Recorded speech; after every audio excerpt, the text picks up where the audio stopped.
Kako možeš staviti školu na dražbu, ono? Možeš napraviti svetilačku. Novi dan, nova epizoda je Drevnika. Učenik konstantno ometa nastavu, pita učiteljicu ima li kruh i vadi paštetu na njen odgovor da nema. On odgovori kako će ju pretvoriti u šišmiša crnom magijom. Da, ovo je baš, ne znam, bilo smiješno. Možda ovisi od delivery, ali Kako si kupio paštetu bez kruha? to je isto zapravo pitanje, da. Crnom magijom napravi kruh. Jel crna magija zapravo pečnica? Jel ti ja izgledam ko netko ko zna? ne. Imamo rješenje problema. Učenik je na sat donio cijeli paket kruha iz kuhinje.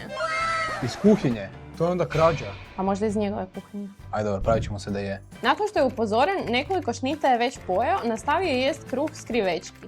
Kruh je trebao spremiti u torbu, što znači da je nekoliko šnita sakrio.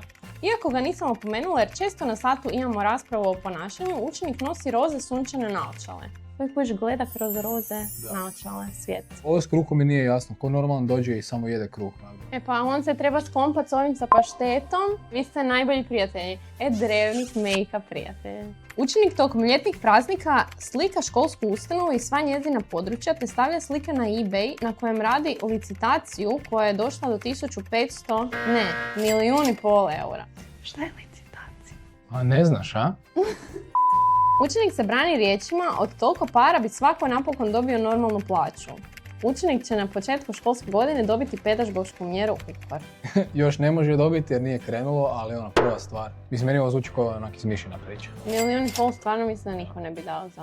Mislim, kao šta znači kupiti školu uopće, kako možeš staviti školu na dražbu, ono? Možeš napraviti svetilačku.